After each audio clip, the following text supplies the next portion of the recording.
o inglés? En español. Ya, ok. Entonces, bienvenidos todos al coloquio del Departamento de Matemática, como nos contamos cada jueves. Hoy tenemos profesor Sebastián Reis de Universidad de Chile y su tópico es punto de Weierstrass en superficie de Riemann y automorfismo. Profesor Sebastián, usted tiene como 50 minutos, 55 minutos y últimos 5 o 10 minutos dejamos para comentario y preguntas, dudas. ¿Ya? Floor is all yours. ¿Ya? Bueno, muchas gracias por la invitación. Bien, entonces voy a hablar de un poco de lo último que he estado haciendo sobre superficies de Riemann y ahora mirando algo de puntos de Weierstrass y la relación con los automorfismos. ¿Sí? Este es un trabajo en conjunto con Pietro Speziali de la Universidad de Campinas en Brasil. Bueno, aquí está un poco el esquema de la charla. Voy a hablar un poco de superficies de Riemann, cosas más introductorias, automorfismo, acciones de grupo, ejemplos. Después voy a definir lo que son los puntos de Weierstrass, dar ejemplos y explicar un poco de qué se trata este problema de la transitividad. Y después algunos resultados que hemos obtenido recientemente en colaboración con mi colaborador Pietro Speziali. Bien, entonces déjenme gastar un poco de tiempo definiendo preliminares para, digamos, que la mayor cantidad de gente pueda entender la charla. Bueno, primero una superficie de Riemann, que el objeto principal de la charla es una variedad analítica compleja de dimensión 1.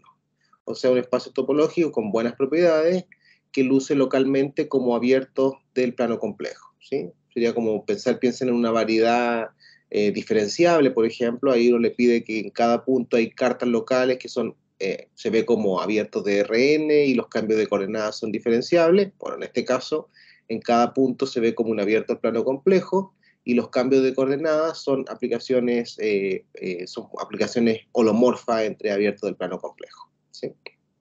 Entonces los ejemplos típicos son, bueno, el plano complejo mismo es una superficie de Riemann, y cualquier abierto conexo del plano complejo, por ejemplo, el semiplano superior, o sea, los números complejos con parte imaginaria positiva, o sea, la parte de arriba, ¿sí? Bueno, otro ejemplo es la esfera de Riemann, que es la compactificación de la esfera por un punto, y el plano proyectivo, o sea, como conjunto serían las rectas de C2, ¿sí? Y, bueno, otro ejemplo es los cocientes del plano complejo módulo reticulado, o sea, tomar un subgrupo discreto de rango 2, ¿sí? Es en isomorfo a Z cruz Z, actuando sobre el plano complejo y mirar el cociente, ¿sí? Eso es lo que se llaman los toros complejos. Aquí hay varios ejemplos, algunos son compactos, otros no son compactos. Bueno, en esta charla vamos a estar interesados en superficies de Riemann que son compactas, ¿sí? Entonces, en ese caso, hay una primera clasificación, que es la clasificación topológica, que es bastante gruesa, que, bueno, nos dice que cualquier superficie de Riemann compacta tiene asociado un número que se llama el género, que topológicamente es la cantidad de asas que tiene el objeto, ¿sí? Por ejemplo, aquí en este dibujo está representado lo que sería una superficie de Riemann de género 2, ¿sí? Porque tiene dos asas. Las de género 1 serían como los neumáticos, digamos, las donas, si ustedes quieren solamente una asa. Y género 0 luce como, bueno, algo así sin asa, entonces se convierte en una esfera. Bien, entonces, ¿sí? Me confundí por completo, pero ahora ya interrumpí con la alumna y yo me voy a la casa. Yo puedo terminar si quieres. Yeah. Cuando él termine. Bueno, entonces vamos a fijar el género, ¿sí? O sea, vamos a fijar el género y vamos a considerar todas las superficies de Riemann de ese género, compactas de ese género, y después la vamos a identificar módulo equivalencia, ¿sí? Entonces eso es lo que se llama el espacio de módulos, que denotamos M sub G, o sea, cada punto de este espacio MG representa una clase de isomorfía de superficies de Riemann compactas de un género dado, ¿sí? Bueno, este conjunto a priori tiene una estructura de espacio analítico complejo, o sea, no llega a ser una variedad, o sea, tiene algunas singularidades, pero tiene una buena estructura. Tiene dimensión finita y por supuesto que depende del género, la dimensión es 3G menos 3. Y bueno, ya les decía que esto no es variedad, así que tiene singularidades. y el conjunto de puntos singulares se corresponde justamente con los puntos representando clases de isomorfía de superficies de Riemann que tienen automorfismos no triviales. Entonces, ¿qué es un automorfismo? Un automorfismo es una autoequivalencia, digamos, una aplicación biolomorfa de la superficie de Riemann en sí misma, ¿sí? Entonces, estudiar superficies de Riemann, estos objetos con automorfismos, con autoequivalencia, es equivalente a estudiar el lugar singular de este gran espacio que parametriza todas las superficies de Riemann de un género dado, ¿sí? Bien, entonces déjenme discutir algunos otros aspectos. Supongamos que tenemos una superficie de Riemann, no necesariamente compacta, cualquiera. Bueno, entonces si uno mira la autoequivalencia, o sea, el conjunto de automorfismos, bueno, eso es claramente un grupo. Si tengo dos automorfismos, los compongo, vuelve a ser un grupo, la inversa también, y la identidad, por supuesto, que también es todo asociativo. Por ejemplo, uno de los ejemplos que yo les coloqué en la primera diapositiva era P1, que son el conjunto de las rectas en C2. Entonces, el grupo de automorfismo de esta superficie de Riemann es isomorfo al grupo de transformaciones de medios, ¿sí? Pueden empezar en matrices de 2×2 con coeficientes complejos de determinante 1, ¿sí? Bien, entonces, cada vez que yo tengo una superficie de Riemann, tengo un grupo asociado, que es el grupo de los automorfismos. Ahora, cuando la superficie de Riemann es compacta y el género es mayor o igual a 2, entonces este grupo se convierte en un grupo finito. Más aún, el orden de ese grupo está controlado por arriba, o sea, es menor o igual a 84 veces el género menos 1. Entonces, si ustedes piensan en superficies de Riemann compactas de un género dado, el orden del grupo de automorfismos siempre es menor o igual que un número ya que ustedes conocen, que se puede calcular.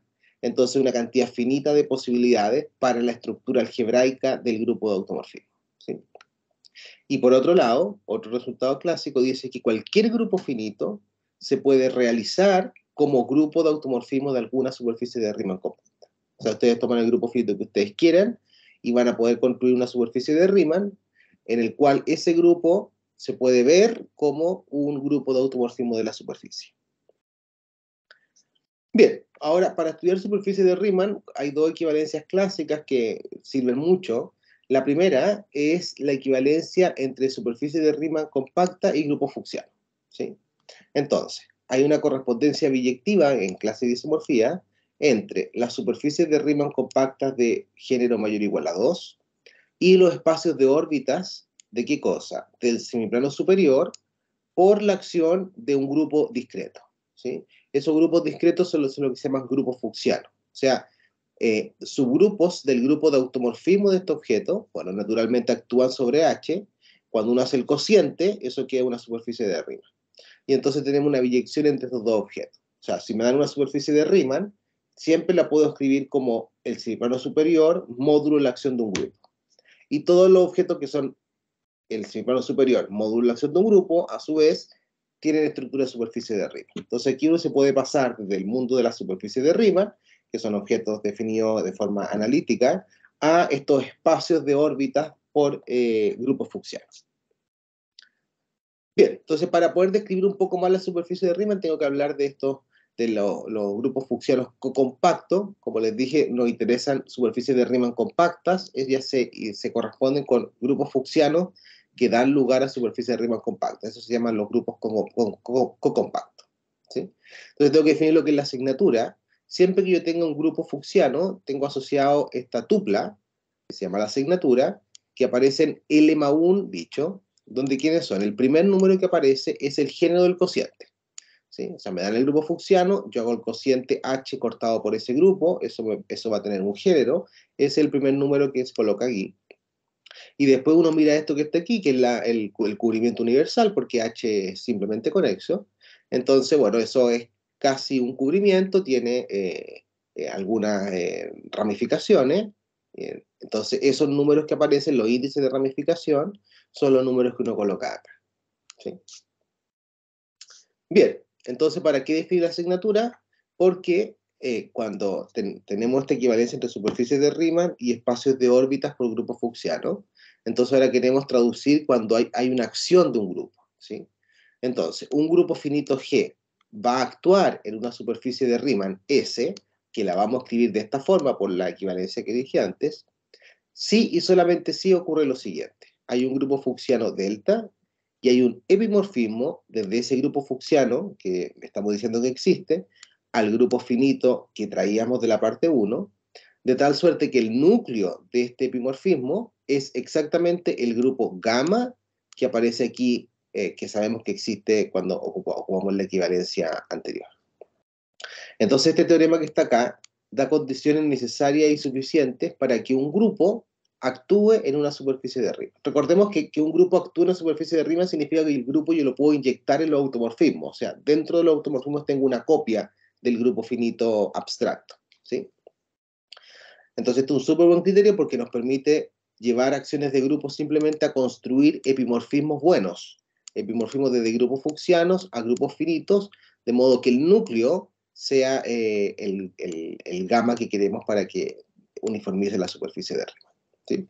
Bueno, cuando tenemos toda esta estructura, decimos que el grupo G actúa en la superficie de Riemann con esta asignatura. Y además, tenemos siempre una relación entre los géneros de las superficies de Riemann involucradas. Tenemos el género de la superficie de Riemann original, que le llama G. Tenemos, fíjense, aquí está la asignatura. Tenemos el género de la superficie de Riemann que me queda abajo cuando hago el cociente. Y tengo estos numeritos que son la ramificación asociada al cubrimiento, ¿sí? Entonces, lo verde fuerza a que los géneros y la ramificación satisfagan esta igualdad que está aquí. Bien, veamos un ejemplo más o menos explícito. Entonces vamos a considerar un grupo fucsiano de esta asignatura. Cuando uno conoce la asignatura, hay una presentación canónica para el grupo fucsiano, ¿sí? Entonces, cuando tiene un grupo fucsiano de esta asignatura, la presentación canónica es la que está en verde, ¿sí? O sea, hay 4 generadores, 3 de orden 2 y 1 de orden 3. Entonces, estos 3, 2 que están aquí me dicen que hay 3 generadores de orden 2, esto me dice que hay un generador de orden 3, y con la relación que el producto de todo ello es la identidad, ¿sí? Esto, por supuesto, que es claro en el sentido de que el fucsiano se identifica naturalmente con el grupo fundamental del cociente, ¿sí? Bien, y ahora vamos a considerar el grupo abstracto, el grupo simétrico de orden 4 factorial, digamos, en 4 letras. Escrito de esa forma, aquí el A, B y C generan el grupo alternante de orden 12, y el D tiene orden 2, que actúan semidirecto sobre esta cosa que está aquí, ¿sí? Esa es una forma de presentar el grupo, el S4. Entonces, queremos construirnos un epimorfismo desde el grupo gamma hasta el grupo simétrico S4. Entonces, bueno, como el grupo gamma está escrito en términos de 4 generadores, simplemente tengo que decir a dónde van los generadores, ¿sí? Entonces, bueno, aquí está el gamma 1, lo mando a B, el gamma 2 a BD, etc. Entonces, ahí tenemos un epimorfismo, este es un epimorfismo bueno, como el del teorema. Entonces, si uno le llama K al núcleo de esta cosa, entonces K va a, entre comillas, uniformizar una superficie de Riemann.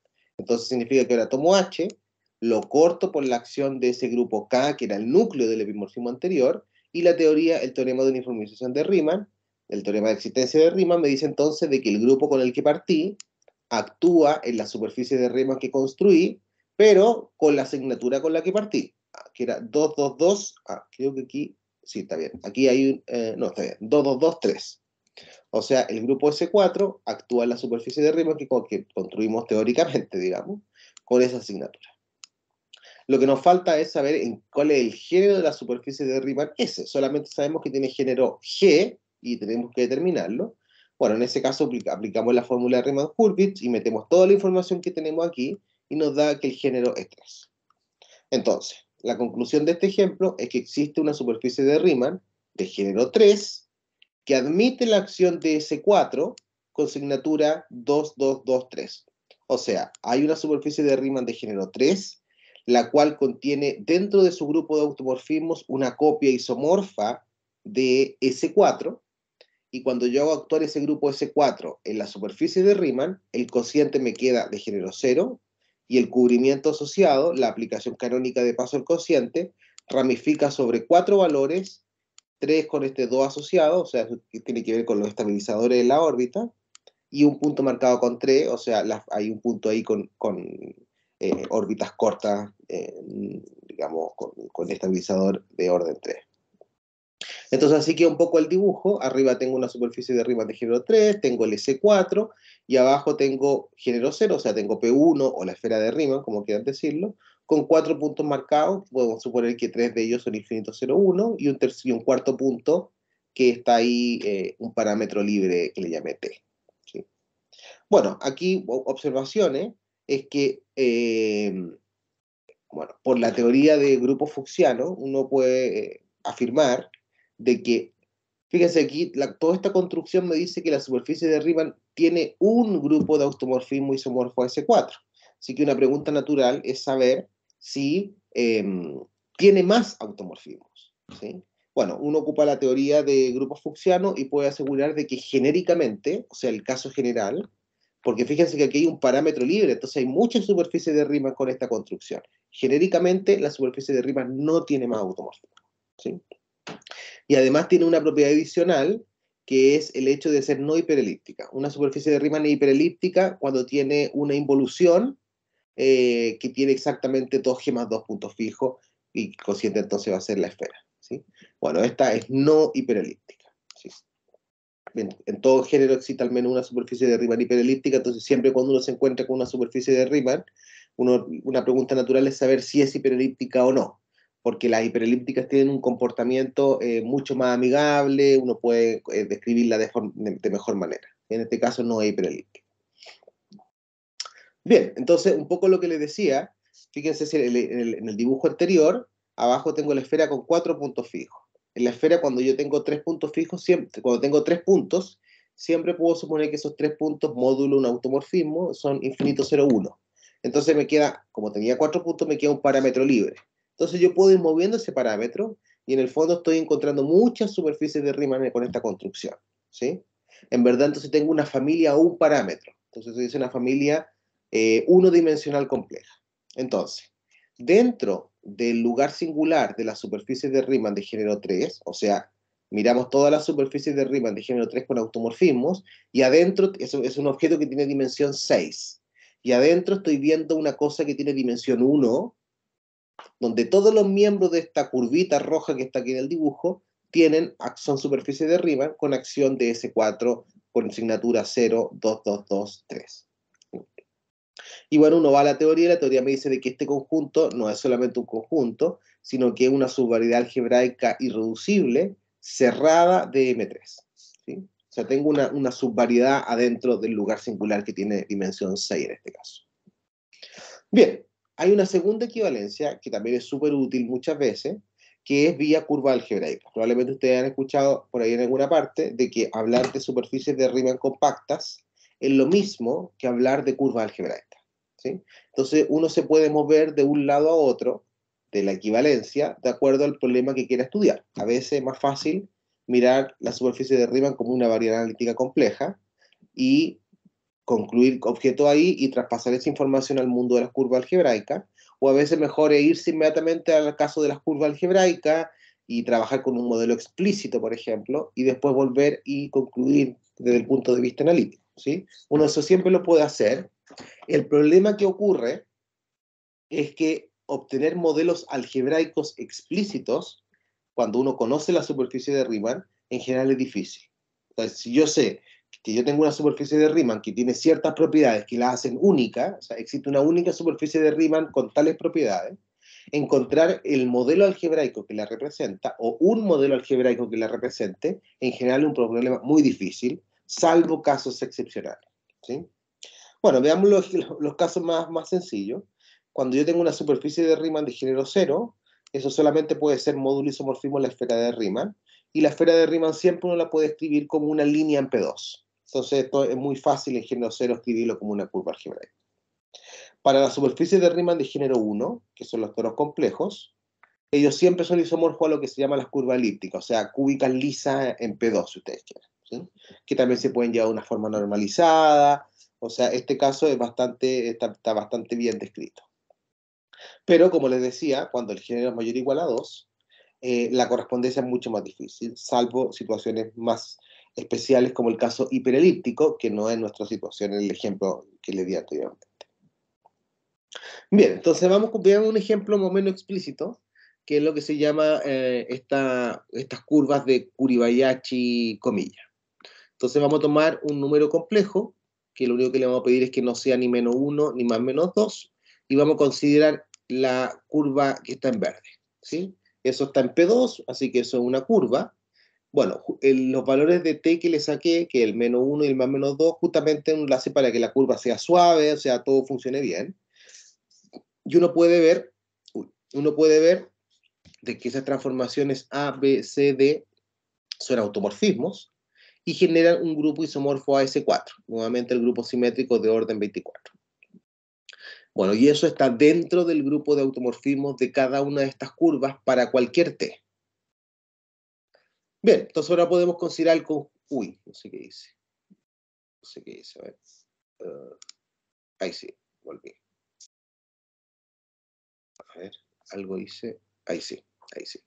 Entonces ahora podemos considerar el conjunto de todas estas curvas, o sea, colocarlo en un conjunto. Bueno, todas estas curvas que están aquí, uno puede chequear de que son no hiperelípticas y que tienen género 3. Bueno, eso es sencillo porque son cuárticas lisas, las cuárticas lisas siempre tienen género 3. ¿Sí? Bueno, ¿y qué se sabe de este conjunto K3? Bueno, eso más que un conjunto es una familia, digamos, el grupo S4 coincide con el grupo de automorfismo de cada uno de los miembros de esta familia, ¿sí? En la diapositiva anterior les mostré que todos ellos tienen un grupo de automorfismo isomorfo S4, lo que les estoy diciendo ahora es que no tienen más automorfismos, ¿sí? O sea, tienen exactamente esos 24 automorfismos, módulo 2 excepciones. Y una excepción es tomar el parámetro t, hacerlo igual a 0, y en ese caso obtenemos la curva x a la cuarta, más y a la cuarta, más z a la cuarta, que es súper famosa, se llama la cuártica de Klein. Esta curva no tiene los 24 automorfismos que tienen el miembro genérico, sino que tiene 96, o sea, crecen con 4. Y el otro caso excepcional es cuando t vale este t sub 0 excepcional que está ahí, y la curva se convierte, módulo un cambio de coordenada, en la curva x cubo y más y cubo z más z cubo x, que se llama la cuártica de Klein, que también es bien famosa, y que tiene en vez de 24, tiene 168 automorfismos. Entonces, en nuestro dibujo, estamos en el lugar singular de M3, o sea, en este espacio de dimensión 6, tenemos adentro una subvariedad de dimensión 1, que tiene dos puntos especiales. Uno de ellos es la curva de Fermat, la cuártica de Fermat, que tiene 96 automorfismos. La otra es la curva de Klein, que tiene 168. Y todos los otros miembros de la familia tienen 24 automorfismos, ¿sí? Más aún, si salvo para ese t sub 0 excepcional que me da la cuártica de Klein, dos valores distintos de t dan lugar a superficies de Riemann no isomorfas, ¿sí? O sea, ahí se estamos metiendo, digamos, en cierto sentido, fielmente, digamos, el parámetro, digamos. O sea, parámetros distintos dan curvas distintas, esencialmente. No hay repetición, o sea, no hay una autointersección, si ustedes quieren, de la curva. Bien, entonces ahora podemos tomar el grupo de automorfismo G, que isomorfo S4, hacerlo actuar sobre la curva, y uno puede chequear fácilmente, voy a evitar un poco los detalles, pero uno puede chequear de que la asignatura de la acción es 2, 2, 2, 3. ¿Sí? O sea, tengo cada una de nuestras curvas con la ecuación verde que les mostré anteriormente, déjenme volver anterior, acá. Tenemos esa curva que está ahí. El t es un parámetro que puede ser cualquier cosa salvo menos 1 y más menos 2.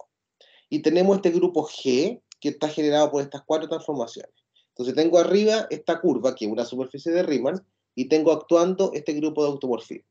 Entonces uno mira, hace el cociente, o sea, toma la superficie, módulo la acción de este grupo. Entonces, ¿qué me queda? Lo que me queda es una nueva superficie de Riemann, y lo que dice esta proposición es que el género del cociente es 0, o sea, abajo tengo la esfera de Riemann, y la aplicación de paso al cociente es casi un cubrimiento, salvo en 4 puntos, 3 de ellos están marcados con 2 y uno está marcado con 3. ¿Qué significa que esté marcado con 2? Fíjense, cuando uno corta con este grupo S4, el cubrimiento tiene grado 24. ¿Sí? O sea, cada punto abajo tiene 24 preimágenes, ¿sí? Porque tiene grado 24.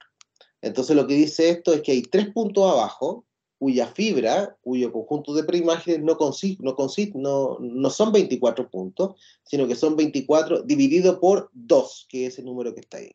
O sea, hay 4 fibras que tienen largo 12. ¿Sí?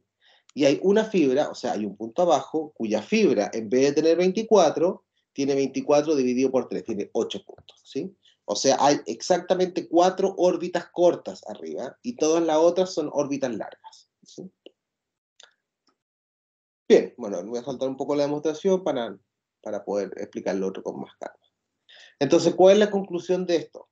Yo les presenté 2 ejemplos, uno de ellos vía grupo fucsiano, que fue el primer ejemplo, ¿se acuerdan? Cuando construimos el ebimorfismo, le tomamos el núcleo y pudimos concluir usando el teorema de uniformización de Riemann, que ese epimorfismo, ese K que le llamábamos antes, daba lugar a una familia unidimensional de superficies de Riemann con acción de S4. Y en el segundo ejemplo, partimos con una curva explícita, le miramos su automorfismo y concluimos de que esa era una familia unidimensional con acción de S4. Y la asignatura de la acción en ambos casos es la misma. ¿Sí? Entonces, la conclusión es que los dos ejemplos que le he mostrado hasta ahora son lo mismo, ¿sí? Es la misma familia. Entonces, es un súper lindo ejemplo de cuando uno conoce esta correspondencia de forma explícita. ¿Sí? O sea, cuando uno tiene en la curva algebraica, encontrar el grupo fucsiano que la uniformiza es súper difícil en general, es un problema intratable en general, salvo ejemplos muy concretos como este. ¿Sí?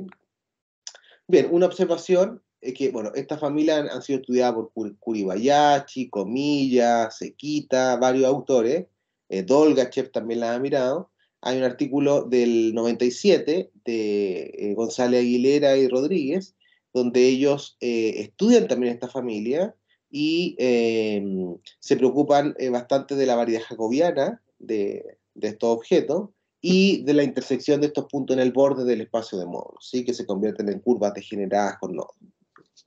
Ellos le llaman el pincel KFT, porque contiene la curva de Klein, contiene la curva de Fermat, que ya lo probamos, y en el borde aparece una curva que se denota con T porque viene de un tetraedro. Bien, entonces ahora tengo que ir al esto de los puntos de Weierstrass, ¿sí? Que está en el título. Todo lo anterior fue un poco preliminar, por supuesto, definiciones, ejemplos, pero los ejemplos que hemos visto hasta ahora son justamente los que nos van a servir para enunciar el teorema que les quiero mostrar. ¿Sí? Bien, entonces ahora nos cambiamos un poco y vamos a puntos de Weierstrass. ¿Qué son estos puntos de Weierstrass? Entonces vamos a tomar una superficie de Riemann compacta de género mayor o igual a 2. Entonces está este teorema súper conocido que se llama el teorema de los gaps de Weierstrass. ¿Y qué me dice? Tomamos un punto en la superficie de Riemann, el que ustedes quieran, pero fijo pero arbitrario. Una vez que tomamos un punto P, existen exactamente G enteros, que le voy a llamar N1, N2, hasta NG, todos distintos, que van creciendo, siempre los podemos ordenar para que vayan creciendo. Entre el 1, el primer entero siempre es 1, y el último es estrictamente menor que 2 veces el género, que satisface la siguiente propiedad. No existe ninguna función meromorfa cuyo único polo es uno de orden NI, para todo esto I, en P, y que sea holomorfa en todas partes. ¿Sí? O sea, hay G enteros especiales que cumplen de que no hay ninguna función meromorfa que tiene un único polo de orden S entero en P y que sea holomorfa en todas partes. ¿Sí? O sea, estos son números súper excepcionales que dependen del punto. O sea, me paro en un punto, tengo su n gaps, me paro en el otro punto, tengo su n gaps. Digamos, en general son distintos, depende del punto. Y le vamos a notar con esta G mayúscula de P, de los gaps de P, que son estos enteros asociados al punto, donde el primero siempre es 1. ¿Sí? Eso porque estamos suponiendo que el género siempre es mayor o igual a 2. ¿Sí? Esta se llama la secuencia de los gaps. Y son enteros que viven entre 1, siempre el 1, y 2 veces el género estrictamente menor que 2 veces el género. Bueno, el complemento de estos gaps, o sea, todos los enteros que no son gaps, se llaman no gaps, y ellos forman un grupo aditivo, ¿sí? Y eso es fácil de ver, porque si yo tengo una función, si tengo un punto que no un gap, significa que tengo una función meromorfa con un polo de ese orden ahí, así que, y tengo otras, así que las puedo multiplicar, entonces ahí en el punto, el polo, digamos, el orden del polo es la suma, así que uno fácilmente puede ver de que esto es un semigrupo aditivo.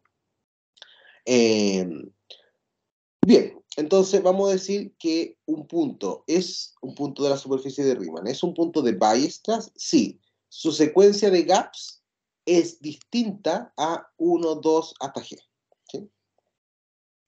Típicamente, si uno toma un punto al azar, típicamente su secuencia de puntos de su secuencia de gaps va a ser 1, 2, 3 hasta el G.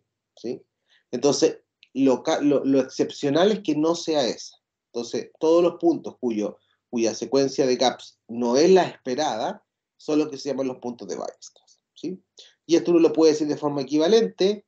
Por ejemplo, en la parte de B, existe una función meromorfa con un polo de orden menor o igual a G en P y que sea holomorfa en todas partes.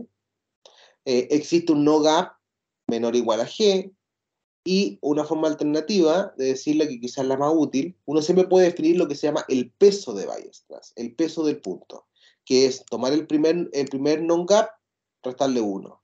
Perdón, tomar el primer gap y quitarle 1. Y aquí esto es un signo más. Después el segundo gap, restarle 2. Y hasta después el enésimo gap y restarle n, etc. Entonces fíjense que si la secuencia de los gaps es 1, 2 hasta g, entonces el peso es 0. O sea, genéricamente un punto tiene peso de Weierstrass 0. Entonces un punto es de Weierstrass cuando su peso no es 0. Esa es la forma más fácil de decirlo. Bien, veamos un ejemplo así como súper concreto. Vamos a tomar la superficie de Riemann de género 3, representada por esta curva algebraica azul. ¿Sí? Es una curva, la ecuación es Lie, es suave, es una cuártica lisa, así que tiene género 3. Bueno, esta tiene una propiedad, una curva bien famosa porque dentro de las curvas de género 3 es la única que tiene 48 automorfismos, ¿sí? No hay más. Y es dentro de las no hiperelípticas de género 3. Bien, entonces tomemos el punto P de coordenadas 0, 0, 1. Ese punto pertenece a la curva y lo que dice este ejemplo es que eso es un punto de Weierstrass. Entonces, ¿cómo probamos que un punto de Weierstrass?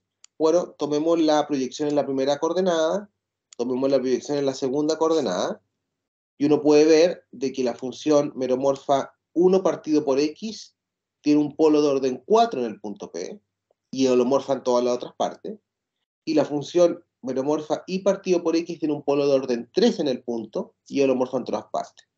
Entonces, bueno, el 3 y el 4 son no gaps, porque existe una función con un polo de ese orden en el punto y que holomorfa en todas partes.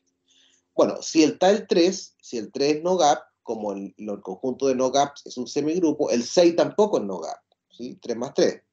Entonces uno puede rápidamente concluir entonces que la secuencia de los gaps es 1, 2, 5. ¿Sí? Entonces, este punto en cuestión, como no tiene su secuencia esperada, que sería 1, 2, 3, entonces es un punto de Weierstrass, y su peso sería 1 menos 1, 2 menos 2, 5 menos 3. O sea, es un punto de Weierstrass de peso 2. Esos son los puntos que se llaman puntos de Weierstrass dobles, porque tienen peso 2. Bien, volvamos un poco más a cosas generales. ¿Qué se sabe de la cantidad de puntos de Weierstrass? Bueno, son un número finito, y la cantidad de puntos de Weierstrass está entre 2g más 2 y g cubo menos g. ¿Sí? Siempre la cantidad de puntos de Weierstrass se mueve en este intervalo, y más aún se sabe de que la cantidad de puntos de Weierstrass es la cantidad menor posible, o sea, en la cota inferior, 2g más 2, sí y solamente si la curva hiperelíptica, son estas curvas que yo les decía que tienen una súper buena descripción.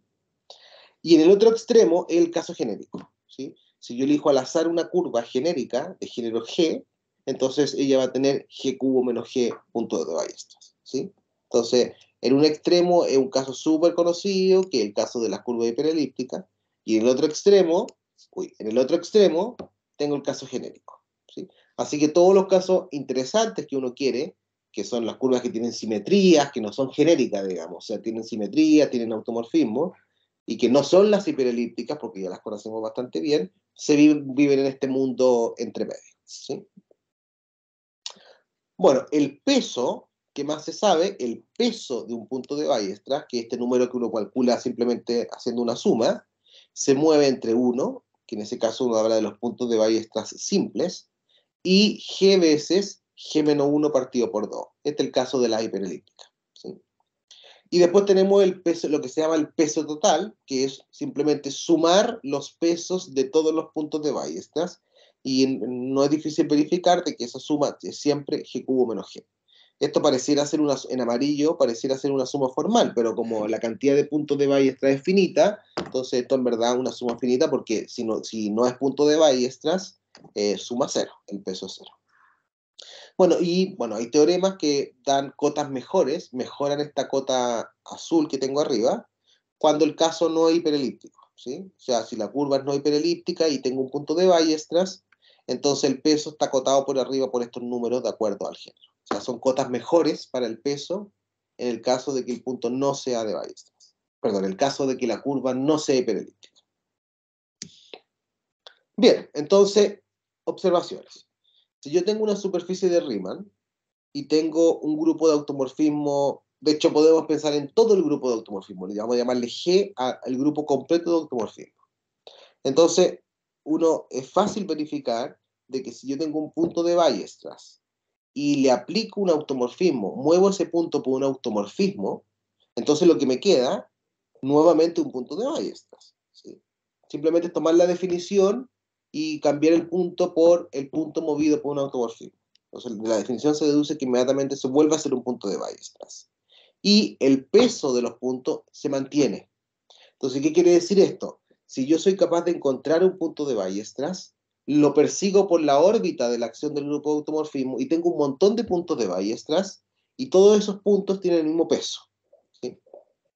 Entonces, cuando encuentro uno, en general tengo varios, ¿sí? La pregunta es, ¿dónde están todos? ¿Sí? ¿Dónde están los puntos de Weierstrass?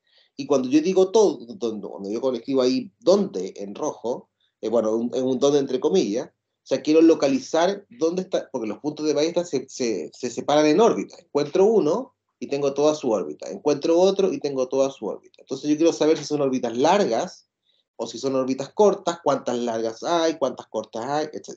Describir los pesos, etc. ¿Sí? Eso quiere decir dónde están los puntos de Weierstrass. Bien, entonces veamos un ejemplo así súper explícito, que es un ejemplo de Line y Singerman del 2012. Vamos a tomar la curva de Brink, que es una curva de género 4, que tiene acción del grupo simétrico S5, ¿sí? Entonces, bueno, si uno toma la curva de Brink, que tiene un modelo algebraico muy bonito, y lo corta, le hace el cociente por su grupo completo de automorfismo, entonces lo que me queda abajo es la esfera, y eso ramifica sobre 3 valores, uno marcado con 2, uno marcado con 4 y uno marcado con 5. Y si uno toma un punto que está en la fibra del punto marcado con 2, que le llamé Q2, entonces uno tiene una involución en el grupo que fija el punto. Esa es la teoría de cubrimiento simplemente. Y bueno, uno puede aplicar una fórmula de Macbeth que me dice cuántos puntos fijos tienen los elementos de los automorfismos, digamos. Y uno puede fácilmente verificar de que existe, si ustedes quieren, pueden mirarlo así, existe una involución de la curva de Brink que tiene exactamente 6 puntos fijos, ¿no? Estoy ocupando fórmulas de Macbeth. Bueno, y ahora aplicamos este teorema, que es un teorema, digamos, como súper útil para encontrar puntos de Weierstrass, que me dice que si yo tengo un automorfismo, una superficie de Riemann, que tiene más de 4 puntos fijos, más de 4, de 5, bueno, más de 5 puntos fijos, entonces todos los puntos fijos son puntos de Weierstrass, ¿sí? Entonces, en este caso tenemos esta involución que tiene 6 puntos fijos, entonces todos esos puntos fijos son puntos de Weierstrass.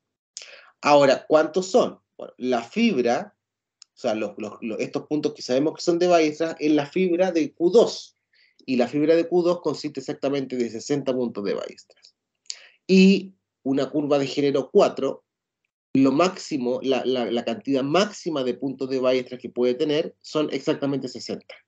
Entonces, tengo esta curva de Brink, que ya le encontré 60 puntos de Weierstrass, y eso es lo máximo, no puede tener más, entonces ahí están todos los puntos de Weierstrass. Entonces, en este ejemplo súper explícito, tenemos de que todos los puntos de Weierstrass tienen que tener peso 1, porque, o sea, el peso total tiene que ser 60, y tengo 60 puntos de Weierstrass, entonces el peso de cada uno tiene que ser 1. Todos ellos forman una órbita corta de largo 60, entonces tengo una acción transitiva, que es lo que interesa aquí. Y más aún, podemos reconocer todos los puntos de Weierstrass como puntos fijos de involuciones, ¿sí? Bueno, este grupo, aquí hay dos clases de conjugación de involuciones, y de hecho podemos saber exactamente cuáles. Entonces, en este ejemplo, tenemos de que todos los puntos de Weierstrass forman una única órbita por la acción del grupo completo de automorfismo. Y además sabemos cuánto es el peso de cada uno de ellos. O sea, en este ejemplo podemos saber todo, digamos, dónde están, cuál es el peso, cuántas órbitas forman, etc. Bueno, y la observación más importante para la charla es que el grupo de automorfismo de esta curva, de la curva de Bring, actúa transitivamente sobre los puntos de Weierstrass. O sea, existe solamente una órbita de puntos de Weierstrass, ¿sí?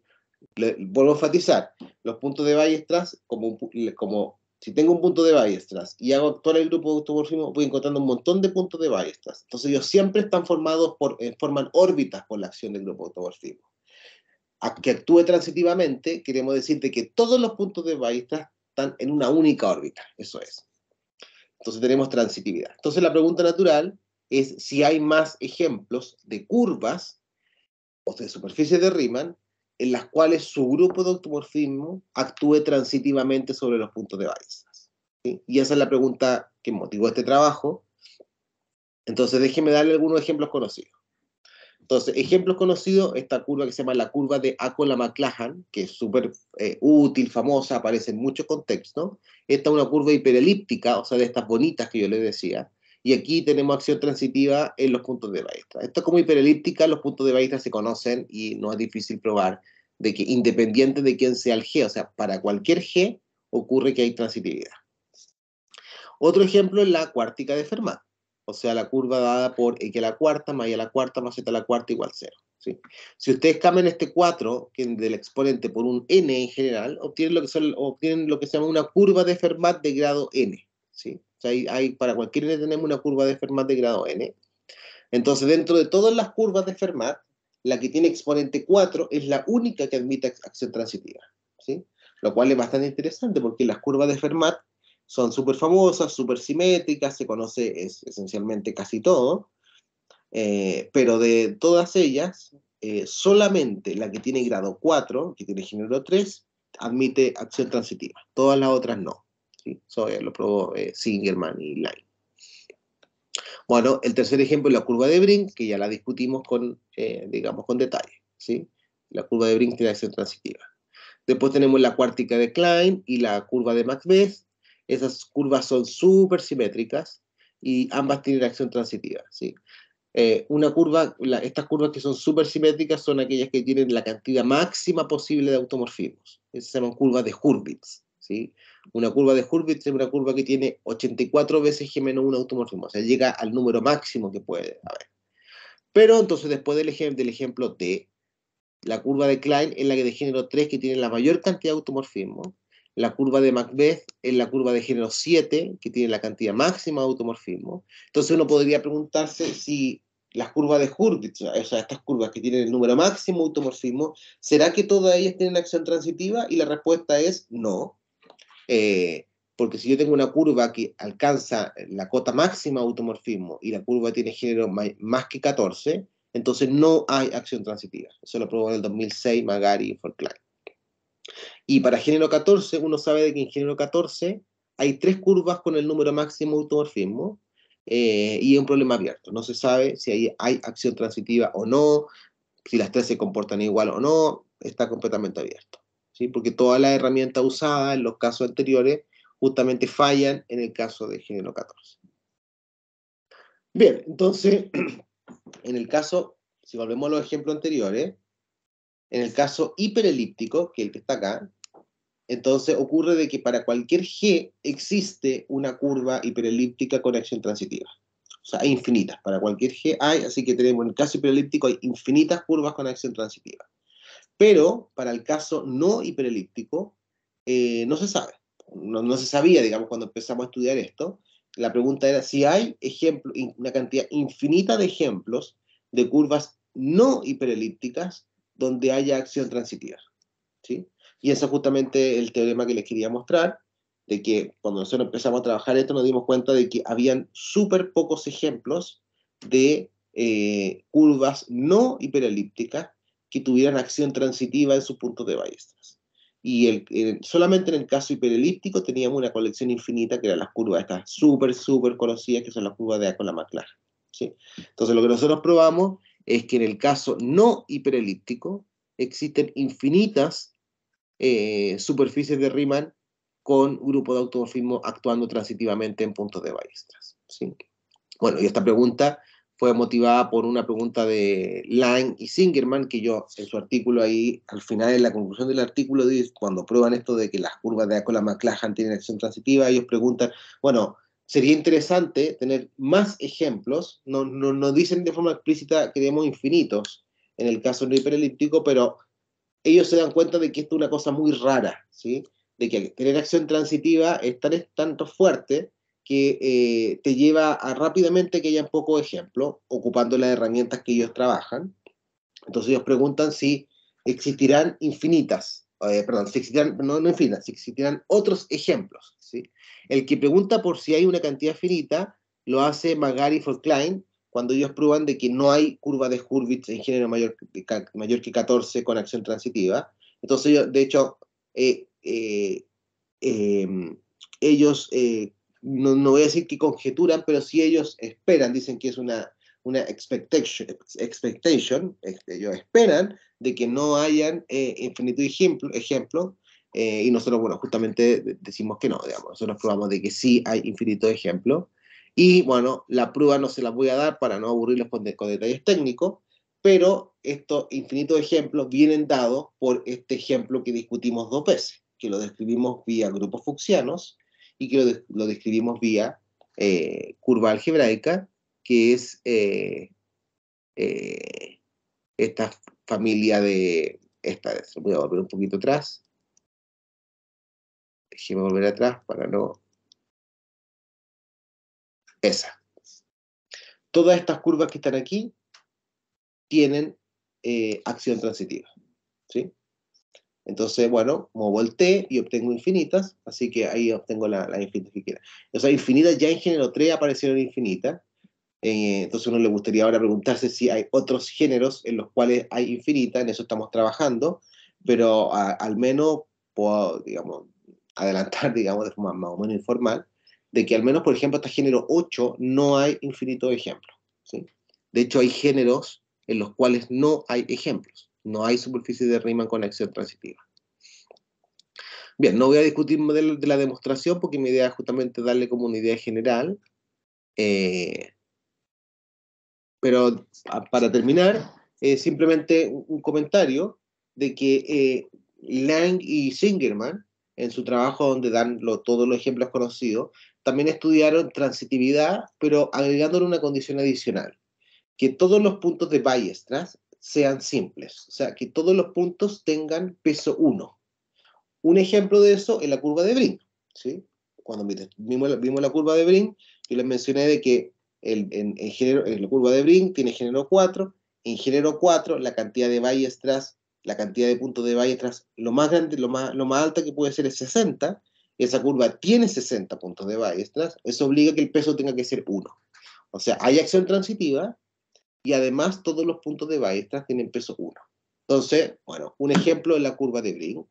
Y la idea, lo que querían Lang y Zingerman era describir todos los ejemplos, toda la superficie de Riemann con acción transitiva, independiente de quién es el género, y de peso 1.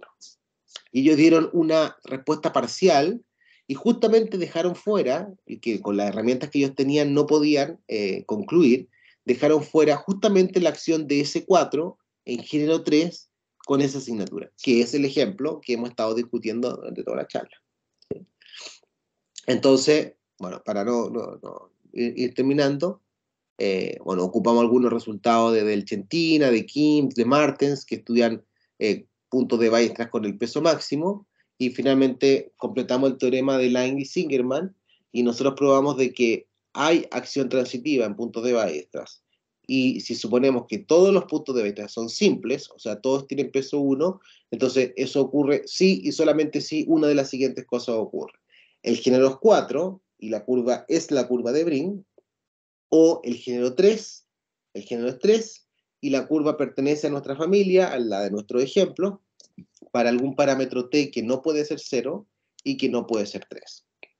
Recordar que con 0 en la Fermat, que ahí los puntos no son simples, y con t igual 3 es un miembro súper distinguido de la familia, que no entendemos todavía muy bien qué es lo que ocurre, que tiene puntos de Weierstrass dobles. Todos los otros tienen puntos de Weierstrass simples, y ya habíamos probado de que hay acción transitiva, ¿sí? Entonces aquí ya tenemos el panorama completo de todas las curvas con acción transitiva y que tienen puntos de Weierstrass simples, ¿sí? Muy bien, muchas gracias. Muchas gracias, Sebastián. Primero quería pedir disculpas porque me dijeron que me estaba esperando y hice confusión con el horario, así que disculpen la espera. Gracias por tu charla. ¿Hay alguna pregunta, algún comentario?